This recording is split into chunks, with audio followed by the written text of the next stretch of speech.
A warm welcome to all the viewers that are connected across the world, some earlier than others, those in Latin America and the Caribbean in particular, and those that are connected quite late, probably in that would be in Southeast Asia and Far East Asia. Welcome to this sixth, I believe, episode of The Third Way Live with the SG, which is one of those spaces that we have sought to provide for more direct exchanges with every single one of you. More direct exchanges because, as you are all aware, our endeavors from the OSC of the Third Way of Development of intensified South-South cooperation has, in our conviction, no future if it is not a genuinely collective effort, where you are protagonists of this collective construction. And of course, I must present my apologies for the belatedness and the tardiness in which we started. And of course, because of this tardiness, this time around, my objective will be to be far more concise than we have historically been in terms of my initial intervention. Mostly so as to give greater space to all of you to ask your questions, articulate your proposals, even articulate your critiques, which I will take and address without, as usual, any filter. That being said,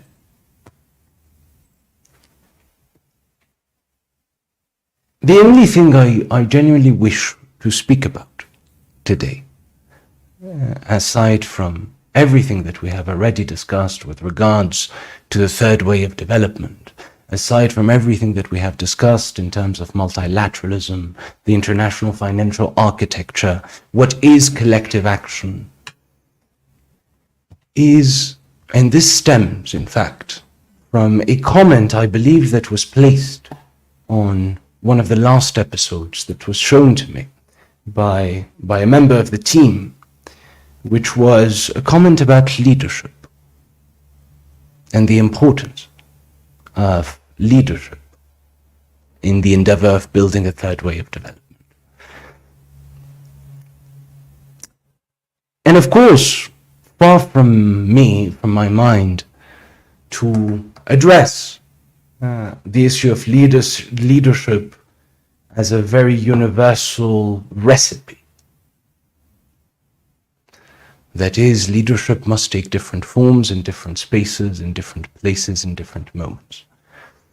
But the comment that I read mentioned more or less that we cannot understate the role of leadership in these collective endeavors of transforming our development models, of transforming our world.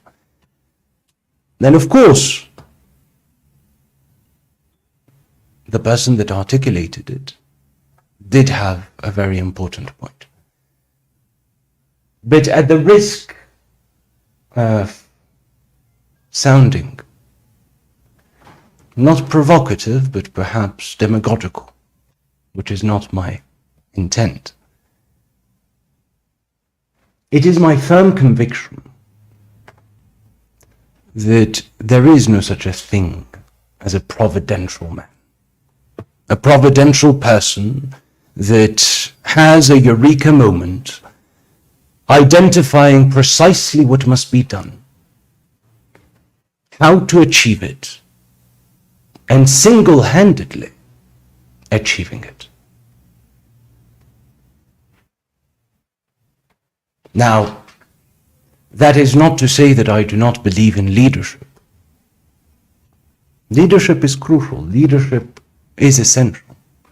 But leadership and the providential person are two very distinct things that too often get confused.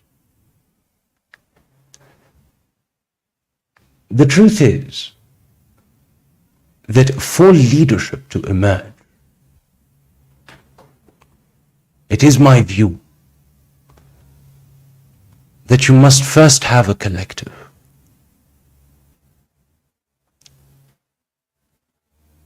A collective that emerges towards a common goal, a common aspiration. And leadership emerges from there, not as a providential instance, but rather as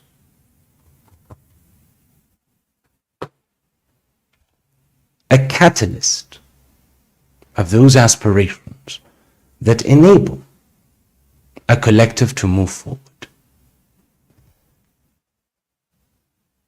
And it is true that today we are in the South, and in the world, I would dare say, undergoing a vacuum of leadership.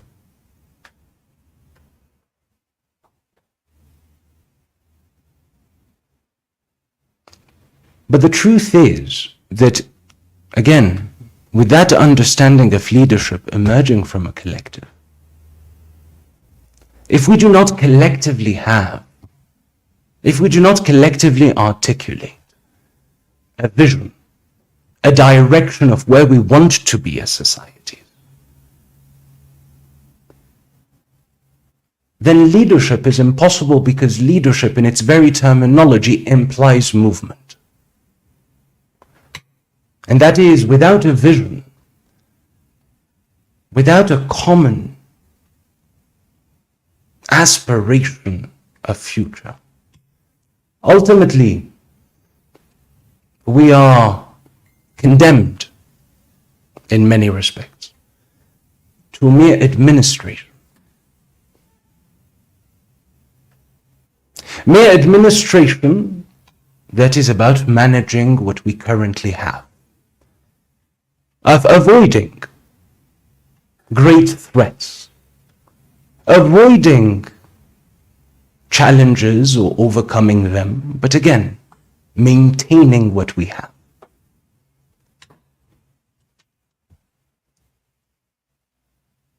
And this, I believe, goes back to something that we've discussed in the past,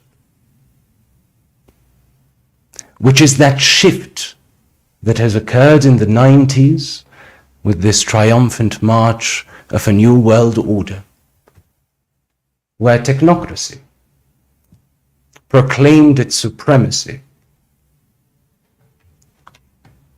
over politics, in the noble sense of the term, that is, a project for society.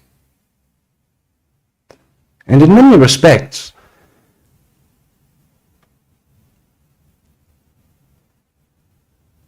this vacuum of leadership that we speak about, or that we hear about often, is profoundly a criticism of the supremacy of technocracy, which is essential. We need technicians, we need experts. But above all, we need a dream of where do we want to be, where do we want to get as societies. And I say all of this that emerged from this comment, and I understand that this might sound very abstract, very intellectualistic, but it stems out of a meeting that I recently had. Here I will keep the anonymity of the individual I met. But as we were discussing, part of what was mentioned was a profound criticism, not only of our world, but of our youth.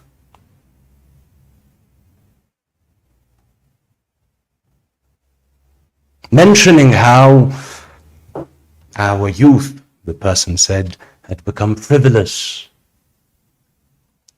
had become incapable of thinking beyond their own petty pleasures and interests. And of course, as you can understand and imagine, I profoundly disagree with that assessment. I profoundly disagree with that assessment because I believe that without a doubt, this generation, is perhaps the most educated, the most equipped,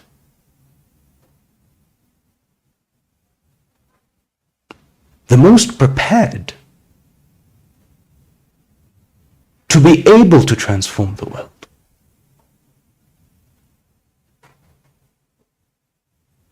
But it is true that it appears at times that it is also the most fragmented, the most dissipated,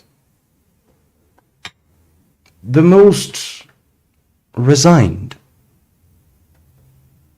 of young generations.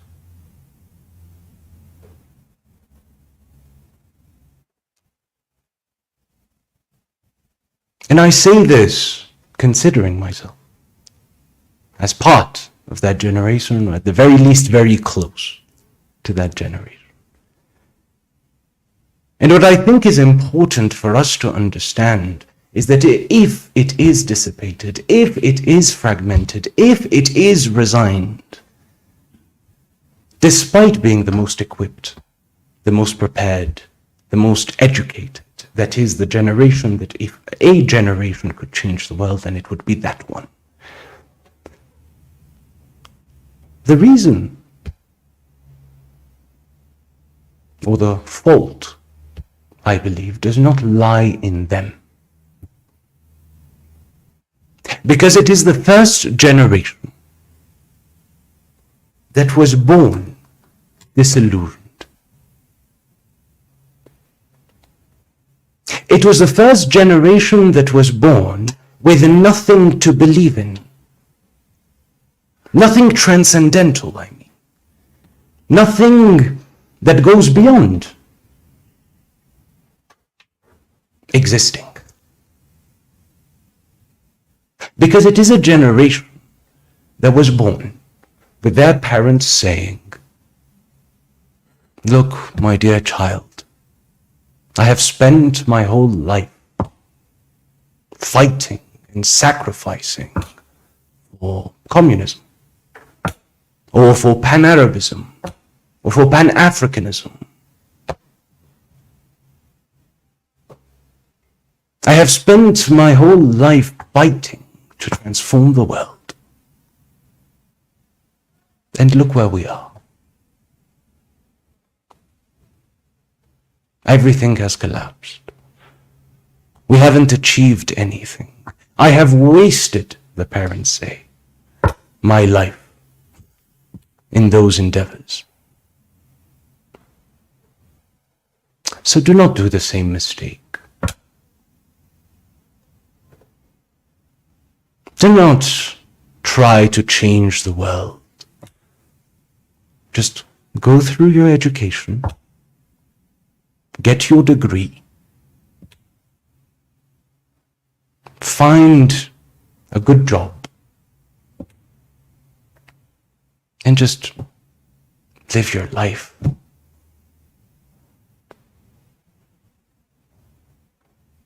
And therefore it is a generation that was born being told that dreams, that transformative projects are not worth their time. But again, the profound problem is that we are human beings. And as human beings, yes, we need material comfort whenever possible. Nobody will deny that. But we also need something more. As I've said in the past, a bit of poetry, a bit of transcendence, a sense of community and of meaning to my life that goes beyond my person. And in this regard,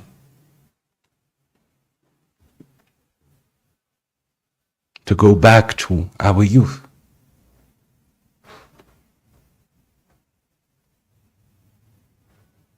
if they are indeed fragmented, if they are indeed dissipated, if they are indeed resigned, it is not anything that is intrinsic to their nature. It is not something that has to do, like we hear often, because of technology,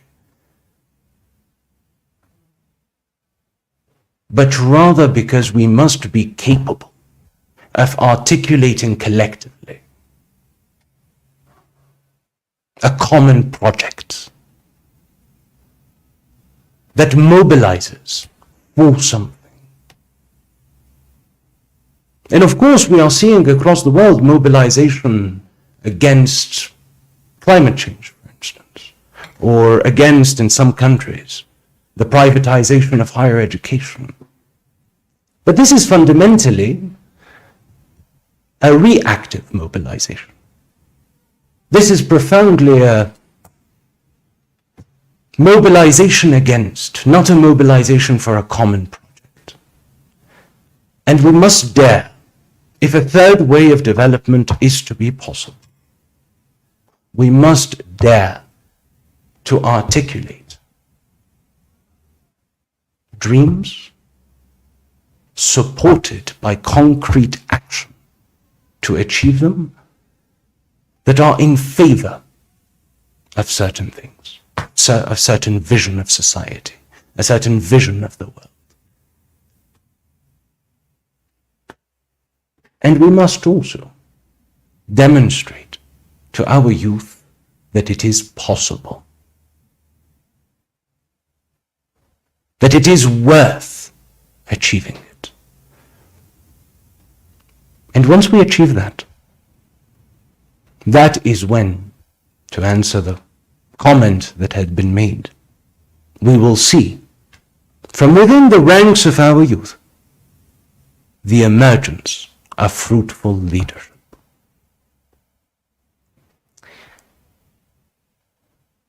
But I did say that I was going to be brief, and therefore brief I am in order to open the floor to questions, comments, critiques, proposals that you may want to articulate on our various social media platforms, either as comments or by is WhatsApp working, or by calling the WhatsApp number that is available. And of course, remember that it does not necessarily have to do with anything that I have said, but more generally as well.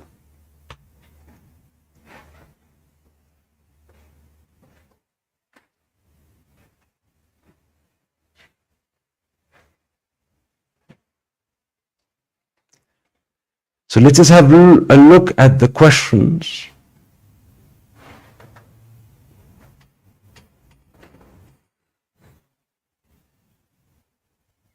It appears that there's problems with the audio. It has been resolved. Very well, very well. Very well. Well, I do not see any questions quite yet, but I see some greetings. I see some greetings from a number of universities in Latin America. And so I will use the opportunity as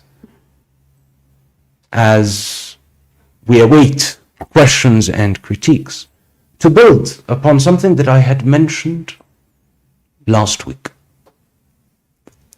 With regard to the fact that if South-South cooperation remains, as I have repeatedly and reiteratedly mentioned, limited to cooperation or agreements amongst our governments, even though these are necessary, there will be no future possible, no sustainability to that South-South cooperation. Unless, of course, it is accompanied by a dynamic of cooperation amongst our people, cooperation amongst our civil society organizations, our universities, and our artists. And of course, in this regard, I was mentioning last week that part of the challenges that face our endeavors of South-South cooperation is that, unfortunately, of a lack of bridges and platforms that exist between our universities. I recall visiting a while back a university in one of our countries. A university that was actually a university outside of the capital city. So not a major university. And during the presentation, they were showing me the list of partnerships that they had as a university. And there you saw about 15 or 20 so partnerships, which was quite impressive and positive for this university. But not one single university with which they had partnered was in the South. Not a single one.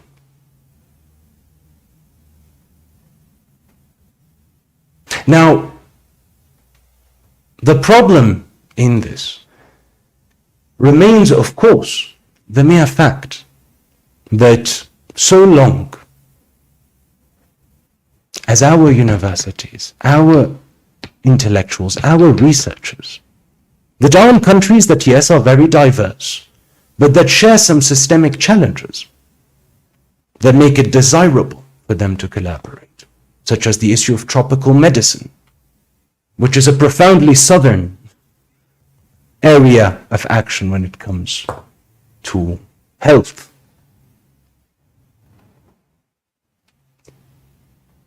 Well, so long as there is not that cooperation,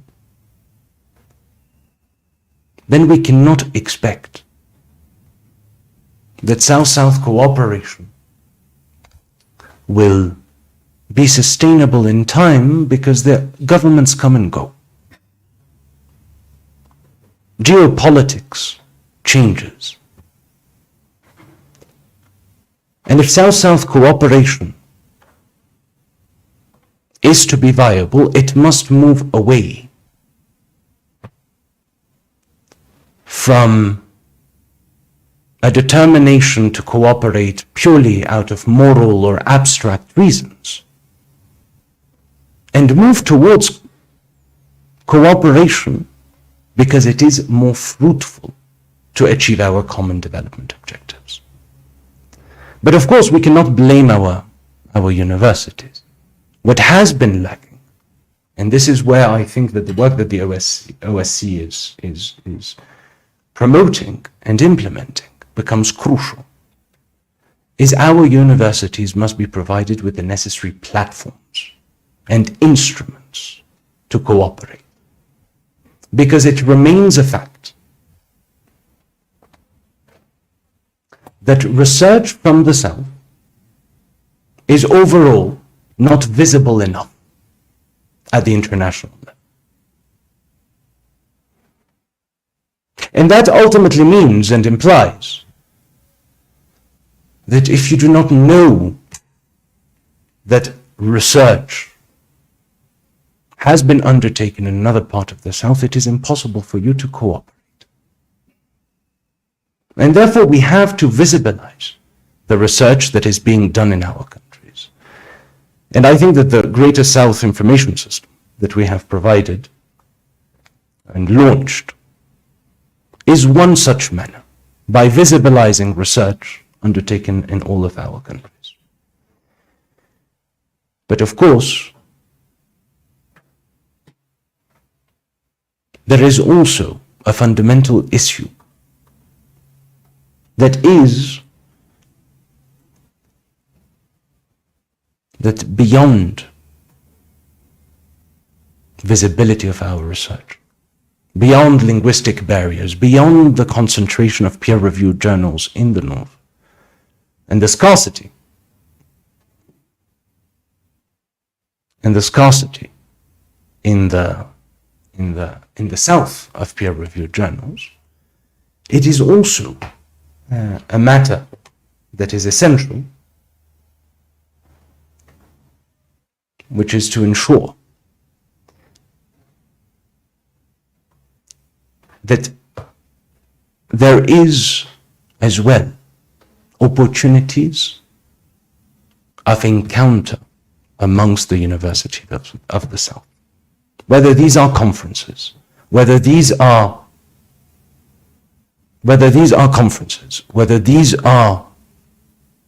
establishment of chairs and centers on the Greater South within our universities. All of this, of course, must be taken into account. But I am stopping here because I see that we have had a number of questions since I started.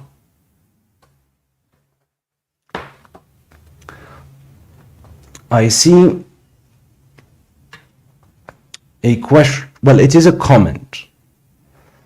Let me first address it. It is a comment in French that basically asks me from Togo. So my greetings to Togo, a founding member state of the OSCE, asking me if there was a possibility to hear me in French. So I will very briefly speak in French before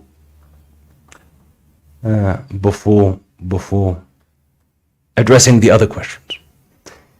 Non, permettez-moi tout d'abord de vous présenter mes excuses. Il est vrai qu'un multilatéralisme est impossible sans un multilinguisme épanoui.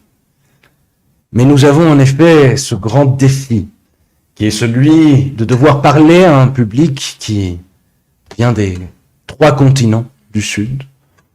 Il est vrai que j'ai tendance à parler en anglais, puisque c'est une langue que plus ou moins la majorité peuvent comprendre. Mais ce que je vous dirais, c'est que si vous avez une question, un commentaire en français, j'y répondrai en français, pendant que nous travaillons dans les semaines à venir à introduire au moins un mécanisme technologique qui permettrait d'avoir au moins une transcription simultanée et traduite en français. Cela dit, je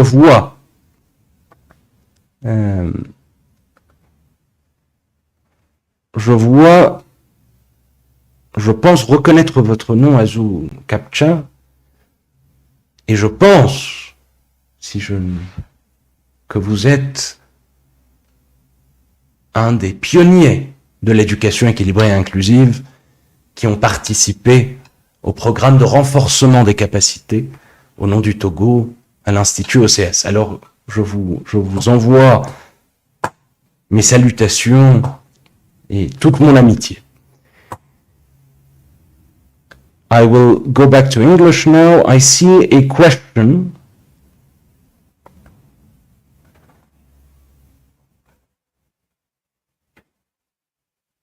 from Dr. Dewaraj Kausi, who says, climate change is multidimensional. What role can OSCE play? And I must send you greetings because I believe, Doctor, that you are one of the participants that partook in the Congress of the Greater South, in the African consultation of civil society intellectuals, and therefore I would like to greet you and send you my regards and thank you once more for having demonstrated your commitment to this common vision and your willingness, readiness to be one of its protagonists and shapers. The issue of climate change is indeed multidimensional. It is, in fact, central to any endeavor that seeks to transform society and achieve a third way of development. And from the OSC, of course, we recognize the importance of this. And in fact, I have here Dr. Getachew Ngaredu, who is my special advisor for climate action and environmental policy, who has been working towards the establishment in early next year of an Office of Climate Action and Resilience Enhancement, an Office of Care, so as to better equip the OSC in its ability to support member states and integrate the climate dimension in all of our endeavors. But your question is more concrete than that. Your question, Doctor, is what can the OSC very concretely do? And I think that there's a number of axes for consideration that I would like to articulate. The first is first and foremost to recognize. I'm being told that I've already taken 30 minutes, but I'm answering questions already. Annabelle, is to recognize that there are countless initiatives when it comes to combating climate change. And that our endeavor from the OSC in all the fields in which we act is to ensure that we do not duplicate efforts, which ends up fragmenting our endeavors and dividing resources. That being said, the OSC plans to enact a three-pronged approach without duplicating efforts. The first is to facilitate bridges between our positions as countries of the South that are at the forefront of climate change, despite having been the ones that least contributed to it. That is to say, there are very strong Latin American and Caribbean positions in climate talks and negotiations, which is good, which is necessary. There are very strong African positions with regards in climate negotiations. And the same is true for Southeast Asia and ASEAN. And these positions are not contradictory. These positions are not mutually exclusive. And as an organization whose geographic coverage is across those three continents, we do have a role to play in facilitating amongst those regional regroupings consensus on common positions from the Greater South when it comes to climate talks. But the second aspect, which is linked to our financing for development endeavors, the second aspect is that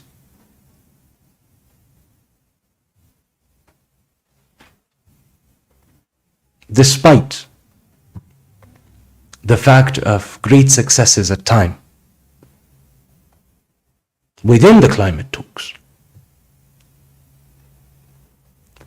the agreements reached, especially the ones implying financing for the just transition to which we aspire, often fail to materialize.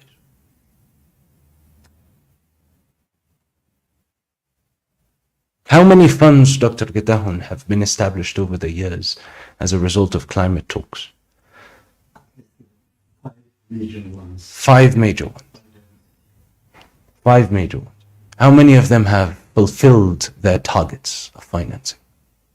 For example, the major one is 100 billion a year. But please don't him. Here, if you haven't heard him, I will say it. I will repeat what was said because it is important for me to demonstrate that it is not only me pontificating, that the target of $100 billion a year directed towards efforts of climate mitigation, directed towards efforts of achieving a just transition to more renewable, clean energy, have not materialized. We are still stuck as countries of the South with a formidable pledge where only less than 10% has materialized. Because the truth is, there is no more need for advocacy when it comes to climate change. We are all very much aware of its existence and the urgency of acting. There is no more need to advocate for the fact or to bring awareness that we are, as countries of the South, at the forefront of the fight against climate change, even though we are the least to blame. It is common knowledge. The question, of course, is how do we materialize the necessary funding in order to achieve a just transition? And this is where the second axis of the OSCE's activities comes in. On the one hand, through the Common Leveraging Union of Borrowers that was created by our member states in November 2023 as the world's only union of sovereign borrowers, that we may better coordinate amongst ourselves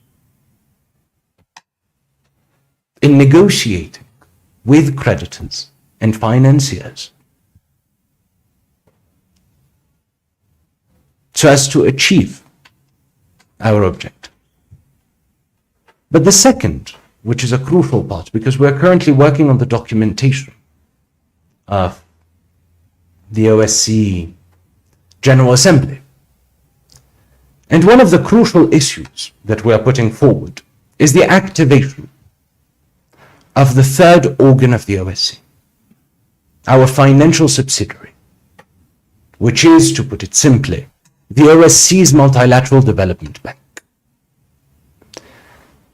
with the unique characteristic that 100% of the shares of the bank will be owned by the organization so as to preserve the democratic principle of one country, one vote. In any event, the financial subsidiary of the OSCE has three functions, and two of those functions are the ones relevant to your question and to the axes when it comes to climate change.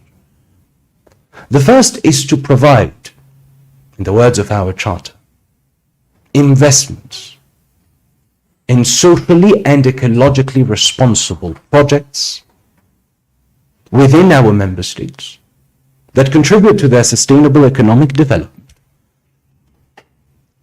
And these projects, ecologically responsible, will in part be directed towards investments within renewable energy projects, for instance. But the second aspect is from the funds generated out of those projects to provide what our charter calls solidary finance to our member states in those areas where, to date, they are struggling to access finance.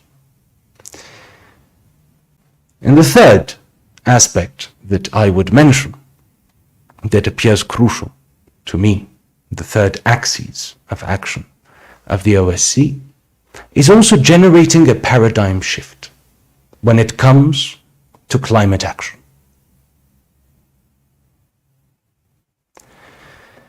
And what I mean by that is that often when we hear of climate action, of ecological policy, environmental policy, it is often perceived as a limitation, a constraint. We must preserve our forest. we must stop doing this and doing that. It is a constraining proposal, the way it is conceived. Now, far from me to say that we shouldn't preserve our forests and natural habitats. Of course we must. But we must also start articulating a paradigm whereby development is ecologically driven. That is, ecological policy as a source of development. That is, ecological development as a source of job creation. That is, ecological development as a source of wealth creation. I think it was last week where, for instance, I was mentioning two practices that I have seen. The first is rethinking, for instance, our urbanism. Rethinking our urbanism so as to replace trees that are generally beautiful but fruitless to trees and plants that are fruitful, that contribute to food sovereignty, but also reduce imports which are fundamentally polluting. I was reading an article recently about Martinique, this French territory in the Americas. And believe it or not, and this is what we mean by a paradigm shift with ecologically driven development. Martinique produces bananas. Yet bananas in Martinique are more expensive than in metropolitan France. Why is that? Because of the supply chain that is in existence. At times, the banana leaves Martinique to go to metropolitan France, where it is processed, packaged, and then returns to Martinique, where it is sold, of course, at a premium, because now you have to account for all the other expenditures of taking the banana to France and sending it back to the place that produced it. Now, of course, this is absurd in and of itself from an economic perspective for the Martinique, but also fundamentally, you recognize the level of pollution that occurs because of those supply chains. But the other aspect that is crucial when it comes to rethinking or generating a paradigm shift, when it comes to development and ensuring ecologically driven development, is for our countries to fundamentally recognize that much of the critical minerals that are crucial, essential to the development and the production of renewable energy technologies are within southern soil. And this is where we must develop green industrialization plans, that we may start to produce solar panels using the minerals within our soils, rather than just exporting raw minerals, to start to transform them within our societies, to have greater access to those technologies, but at the same time, to stimulate our economies and generate jobs. And therefore, with regards to this last axis, there are many good practices that exist in the South, but that are not visible enough. And therefore, part of what we are planning as soon as January, subject to General Assembly approval, is to establish a commission on ecologically driven development, both to survey and review the various practices that exist and that are very localized within the South when it comes to ecologically driven development.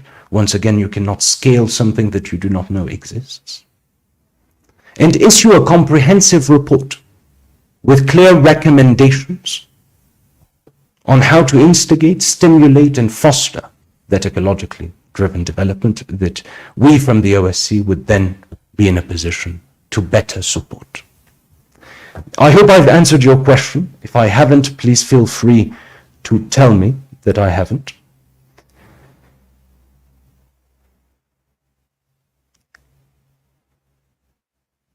I see a question from Enrique Pelaez. How do you think the current conflict situation in the Middle East impacts on the third way of development? This is a very important question. It's a very complex one where I could spend hours discussing. But unfortunately, we do not have hours. However, what I would say to answer your question, well, what I would share is a limited number of considerations.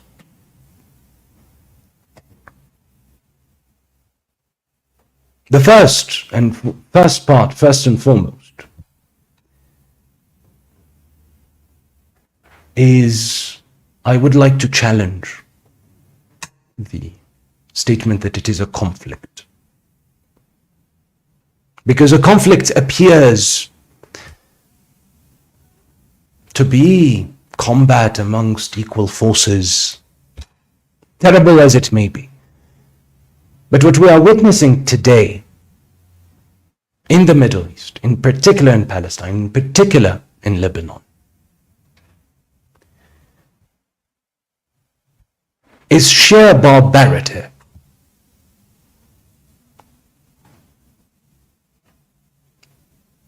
Whilst the international community overall remains silent, as Gaza, the civilian population of Gaza is being bombarded, where we have over 40,000 dead. But also, because you ask about how this impacts the third way of development, where also the entire infrastructure of Gaza, the entire infrastructure of entire parts of Lebanon are being razed to the ground. And what this ultimately means is that even if there is an immediate ceasefire tomorrow, these countries, these populations will still suffer the consequences for years to come.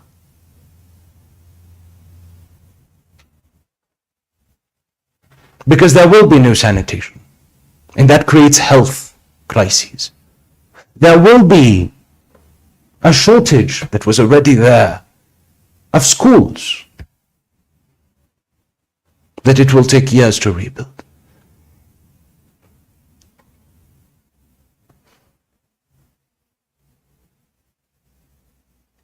And therefore, of course, any conflict is detrimental to a third way of development. But I think that perhaps what is more interesting than stating the obvious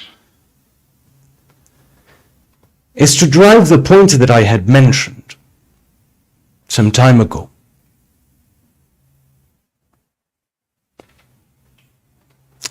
That peace in and of itself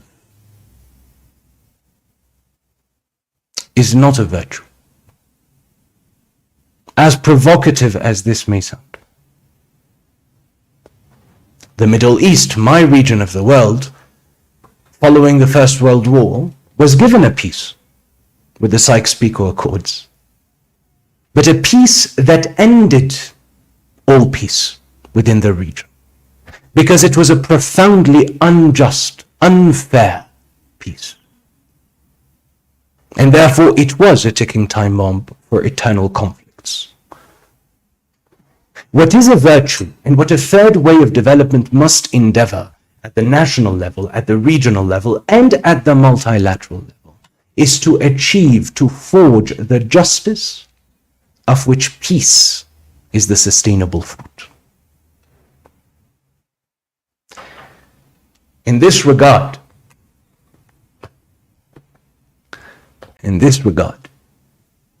it is essential for us to start working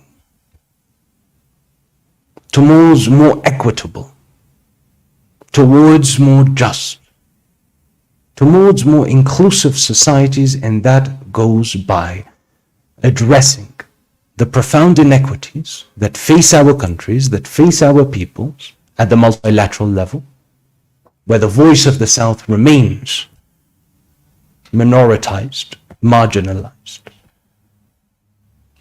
which goes by transforming our education systems towards balance and inclusivity, that goes by ensuring more equitable access to quality healthcare. And in the case of the Middle East, I would say that in the case of Palestine and Israel in particular, of finding a just and sustainable peace that goes by our partners in the North, exerting, like they did with South Africa under apartheid, the necessary pressure so that a ceasefire is immediately proclaimed and genuine, authentic negotiations are started for a just and sustainable solution. I hope I have addressed your question. If I haven't, please feel free. I see another question from Radhatuyibulusa. What can each of us do according to our role and influence to ensure that researches conducted in southern universities benefit local communities? I invite everyone to join this call for a collective reflection. I commend this call that you make, because it goes at the heart of what we believe as the OSC. And what we believe at the OSC as part of our endeavors of building knowledge-powered societies is that our higher learning institutions must open themselves up, so to speak, to their communities, to their territories. That the inherited conception of university as the custodian, neutral custodian of knowledge and producer of knowledge that is universal and therefore not rooted within a given society, has been profoundly detrimental to our development endeavors. And this is why from the OSC, what we fundamentally promote and advocate for is the adoption of, whether in the education system or the higher education institutions and research centers, an approach of transdisciplinarity that goes beyond multidisciplinarity. That is to say, that we must, on the one hand, of course, engage in collaborations between and across disciplines, but we must also renew dialogue with entire areas of knowledge that have been historically marginalized and delegitimized, which is our endogenous knowledge, our ancestral knowledge, our popular knowledge. Because ultimately, knowledge production and generation is no longer the exclusivity of higher education. It is being produced everywhere, at every instant within society, within communities. And I think that part of the shift that you are inviting us to reflect upon is a shift that profoundly moves from higher education existing in a vacuum, or what has become more common, higher education trying to find solutions on behalf of others, to building within the structures and the frameworks of our institutions embedding within it collaboration with communities, so that universities and higher education and research can become at the service of local development. So I fully agree with you. The only thing that I would add, in addition to what each researcher can do in their own capacity, is that this endeavor also requires, even though it seems very far off, the establishment of journals, peer-reviewed, within our countries, because the dynamic of rankings that require our researchers to ensure that they are published in peer-reviewed journals that are for the majority in the North also influences the research that is undertaken in order to be published. And I think there is that structural dimension that also must be addressed. But we fully concur. Please feel free to build upon it in the comments.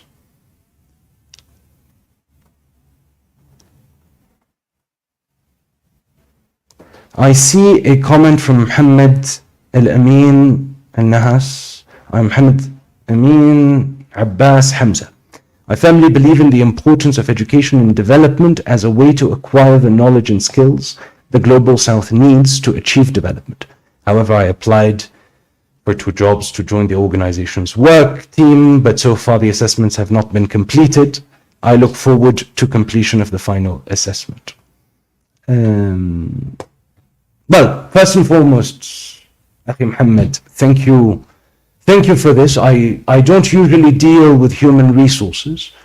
However, I do welcome, first, your willingness and your wish to join the Organization of Southern Cooperation. We need all the possible intelligences, all the possible commitment to achieve our common objectives. I will make sure that the Human Resources Service looks into your file to provide you a response. But you must bear in mind that we are getting very close to the OSCE General Assembly, which is due to be held in November. And the closer we get to the OSCE General Assembly, the more the entirety of the Secretariat rotates around that General Assembly, which is crucial because it is the one that will approve the programs and projects for the upcoming 2 years. And I suppose that must be the reason of their delay in responding to you, but I will transmit it to them.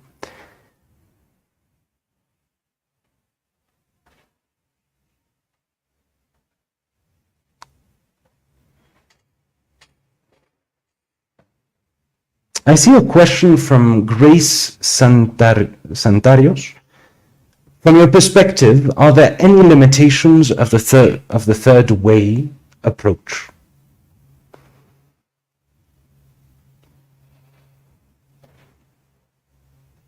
I will say that there is no limitation, but not because it is perfect, but because it isn't a recipe. A third way of development is not decreed by the OSCE Secretariat.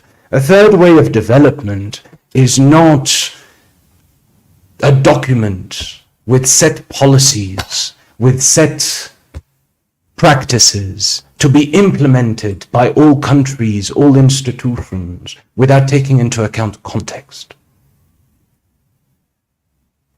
which is when limitations would emerge. A third way of development is a profoundly diverse approach to development, and one that requires us to collectively articulate a definition and plan of action for its realization. And in this regard, of course, perhaps the limitation of a third way of development is that it is a very time-intensive process in order to articulate the necessary action plans.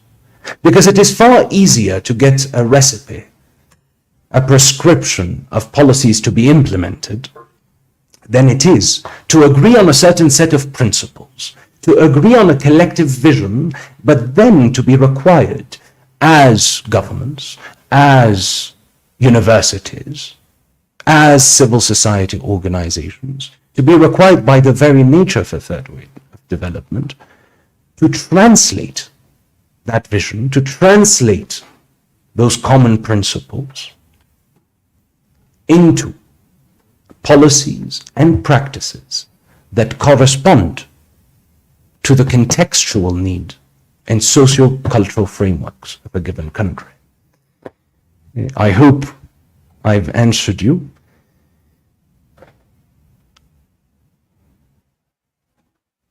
I see Flor de Mayo Gonzalez saying, what solution would you give to plastic pollution?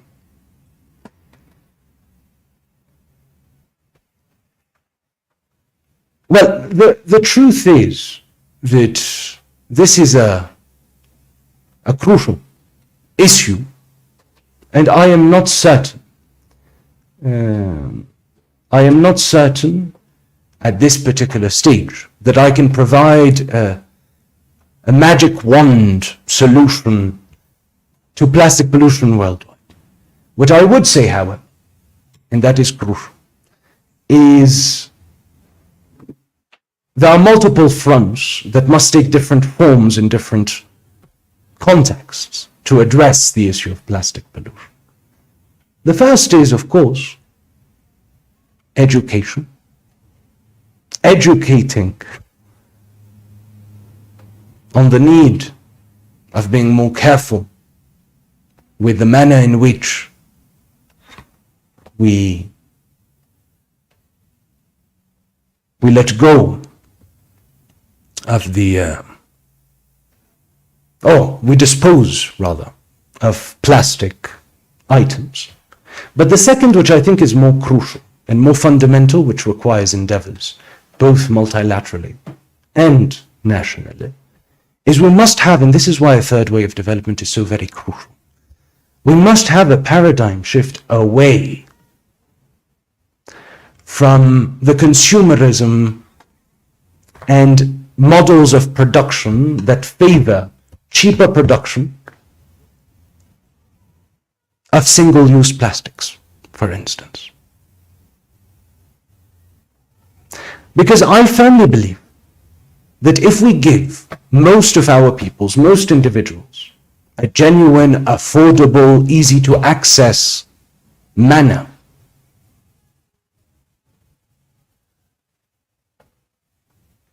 to use alternatives to single-use plastics, which is the majority of the pollution that we see when it comes to plastics, they would take it. And in fact, I would argue that one of the fundamental shifts we must have in terms of climate action and climate change talks is shifting away the burden from the individual to its structural reality. Allow me to concretize. You must be familiar, for instance, with your carbon footprint. Are you familiar? I'm speaking to the team here as well. You're all familiar with your carbon footprint, of course. Do you realize that the carbon footprint was popularized by a communication campaign made by British Petroleum? This is not a secret. This is not leaked documents. Now ask yourselves, why would British Petroleum, why would an oil company in effect invite you to calculate your own personal carbon footprint? Because as you focus on your own personal carbon footprint,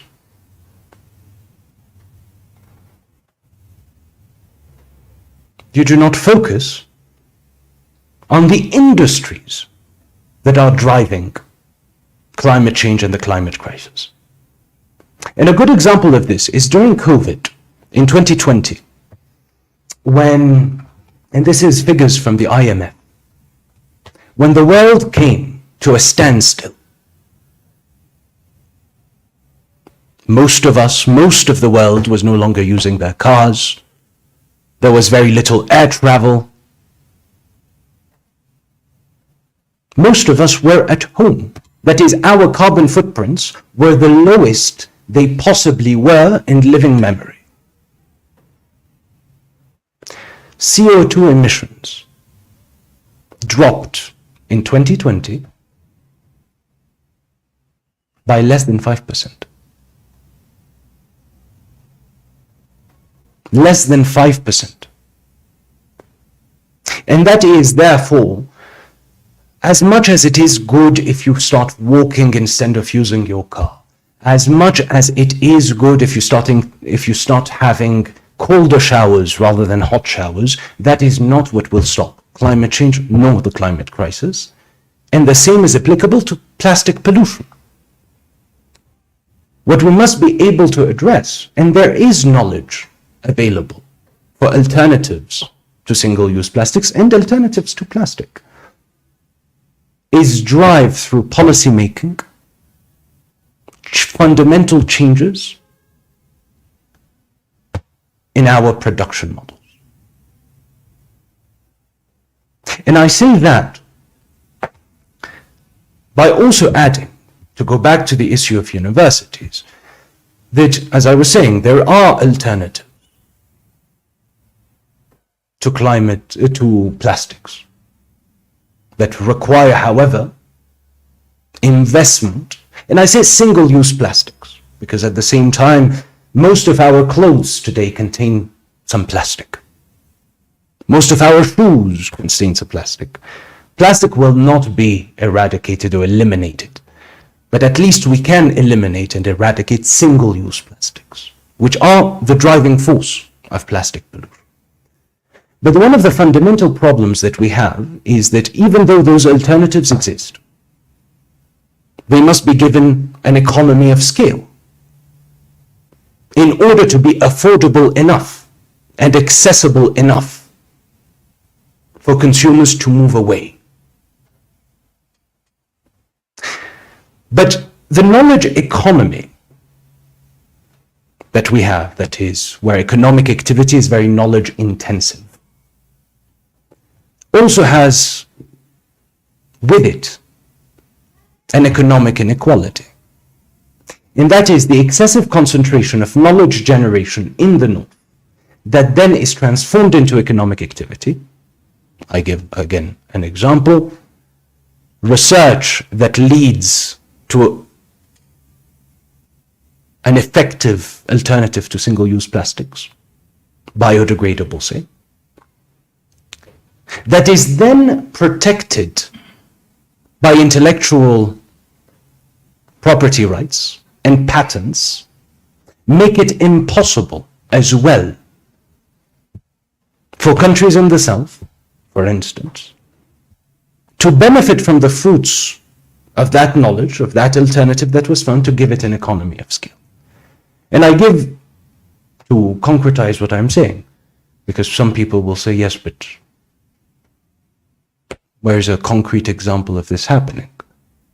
Well, the COVID-19 pandemic was an excellent example of this happening. We had a shortfall and limitations in global production of vaccines. Many laboratories in the South could have produced vaccines to overcome the shortage, yet they were not able to produce those vaccines because intellectual property rights on vaccines were not suspended temporarily. And therefore, I think that we have these two dimensions when it comes to plastic pollution. Well, three. First, there is individual education on the importance of having sustainable practices, but most importantly, driving structural changes within the industries that generate that pollution when there are alternatives. And finally, knowledge generation in the self, as well as flexibilization of intellectual property rights when it is a question of a common public good, to ensure that such alternatives can be scaled and therefore become the dominant form of production. I see a question from Emil Rouad-Nassa, Deputy Chief of Staff of the African Union, who says on WhatsApp, "Dear Excellency, what do you plan to include? Do you plan to include emotional intelligence in school curriculum? Thank you for this 6th episode." Allow me first and foremost to thank you for joining us and for asking this crucial question. The short answer would of course be yes. Emotional intelligence is a crucial aspect of education. The longer answer that I would have is that when you read the Universal Declaration of Balanced and Inclusive Education that was proclaimed by our member states, and of which the OSCE is the custodian by mandate, the Universal Declaration of Balanced and Inclusive Education calls, beyond educational reform, for an overhaul of the education system so as to address the socio-cultural drivers of exclusion. And that requires not only introducing within the curriculum a module regarding emotional intelligence, even though this is crucial, but it requires us to transform our understanding of the education system that itself rejects anything that occurs outside of the classroom. Let me concretize. The 4 pillars of balanced inclusive education are intraculturalism, transdisciplinarity, dialecticism, and contextuality. Fancy words, but profound meaning. Intraculturalism stems out of the recognition. If we are to speak of emotional intelligence, we have to speak of the reality of our societies also. If our education systems are oblivious, blind to the reality, to the cultural reality of a society, then we cannot possibly expect it to transmit awareness, emotional awareness of another individual. And intraculturalism stems out of the recognition that our education systems remain profoundly in their historical narratives, profoundly Eurocentric. Where the history of Africa, for instance, starts in the 1960s with decolonization, as if Africa did not exist prior to the 20th century, as if there had been no one there beforehand. And speaking of emotional intelligence, and therefore we must transform that dynamic. Why? Because when a young person, there's other aspects, but I'm focusing on the emotional intelligence part of it. When a young person, a young African, but it is equally true in Latin America and the Caribbean, it is equally true in many countries of the Arab world and in many countries of Asia. When a young African arrives at university and is being taught history, it's a fascinating history, a beautiful history, an infusing history. But at the same time, it is not his or her history. And as much as I, as an Arab, do not regret studying the Roman Empire, the truth is that when a young person arrives at school and sees a history that is not theirs, what they are being told is you do not exist. Your culture, your ancestors, your people, and therefore you, as their continuation, have not contributed anything to the world. And that is profoundly alienating, because if we speak of emotional intelligence, that creates a cultural inferiority complex that has no reason to exist. But of course, we also speak of transdisciplinarity, which, as I was mentioning earlier, is about producing or going beyond the disciplinary approach that fragments knowledge into disciplines by ensuring a more complex approach where there is collaboration across disciplines, but also beyond them. And an example of transdisciplinary education is education by socially based projects or social projects, where our youth not only have to leave the classroom as part of their education, which is already a step in the right direction, but must also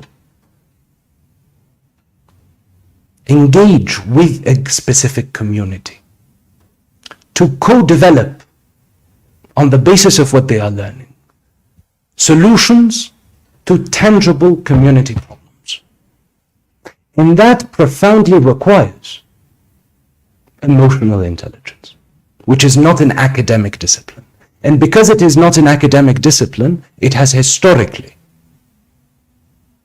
been forgotten and actually delegitimized from our education systems. Hence, transdisciplinarity moves towards the direction of realizing we are more complex than the division of disciplines when it comes to learning and knowledge. But dialecticism also is profoundly anchored in emotional intelligence. Dialecticism, that realizing that until today, when you go in most classrooms, you enter most classrooms, North and South alike, there is one protagonist, the teacher, custodian of knowledge, that he or she transmits to the students quiet, empty receptacles that must be filled with facts and information. That format is profoundly dehumanizing for the teacher, that must become or remain an obsolete information sharing instrument, and profoundly dehumanizing to the students who are being told you have no voice. And dialecticism, whilst recognizing there must be transmission of information, that of course the teacher is an authority, but that also students must become co-creators, protagonists of their education through problem-posing dialogue, where the teacher, acting as a facilitator, invites students to articulate problems within society, analyze them, to achieve a conclusion that goes within the sense of the curriculum. It marries transmission of information, critical reflection, and dialogue between the teacher and the student. And finally, contextuality, which is what we firmly defend from a structural perspective beyond just the curriculum. Contextuality, that our education systems must not only react, even though it is important, to the developments happening globally, but they must also respond to national priorities, to local realities, and, I dare say, to the individuality of each student.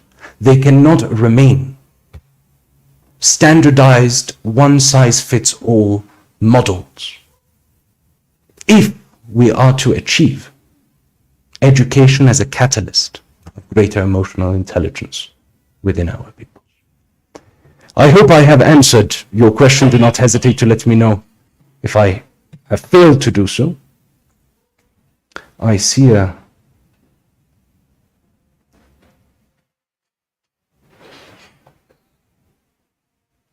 I think I see a last question unless I'm mistaken, please correct me if I am. But I see a question again from our dear doctor, who asks, date for the General Assembly. So our General Assembly is scheduled to be held from the 25th to the 29th of November this year. So in a bit less than a month, at least the opening.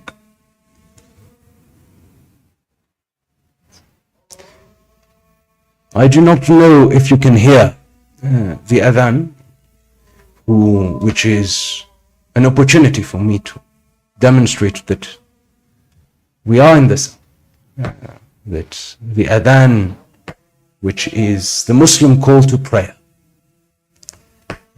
inviting the believers to this moment of communion. But the reason I mention it as well is because there is another beautiful thing here in Ethiopia. Here you're hearing the adhan because we are next to a mosque as at the headquarters. But the beautiful thing is you also have something similar, I believe, from the Ethiopian Orthodox Church. And therefore you find yourself in this city where two very different faiths call their believers to communion. And this is when you realize as well that aside from differences, aside from divisions, at the end of the day, we are one and the same. We have the same hopes, the same fears, the same aspirations. And this, in a certain sense, is also what a third way of development is about. Building, generating, founding a people, founding a movement that is universal but that emerges from the respectful encounter of our differences. I believe that. I thank you all for your patience. I know that today I have not been as dynamic or as clear, in fact, as usual, partly due to the fact that we are all running here on very little sleep in preparation for the General Assembly. I promise that next week we will meet, hopefully, more effectively your expectations. That being said, to conclude, because I saw a number of comments coming from Latin America and the Caribbean, other pillar of our greater self. And I will repeat what I mentioned last week, which is this poem by Mario Benedetti. Long poem, but I only mention a few fragments, in which he says, con su esperanza dura, el sur también existe. Con su fe veterana, el sur también existe. Y hay quienes se desmueren y hay quienes se desviven, y así, entre todos, logran lo que era un imposible. Que todo el mundo sepa que el sur también existe. With its enduring hope, the South also exists. With its veteran faith, the South also exists. And there are those who die and those who live in the endeavor. And this way, amongst all of them, they achieve what was once thought to be impossible, that the entire world may know that the South also exists. And this is the meaning of our engagements here. Because between all of us, and you as protagonists, we can make sure that the entire world knows que el sur también existe. I look forward to next week. Thank you.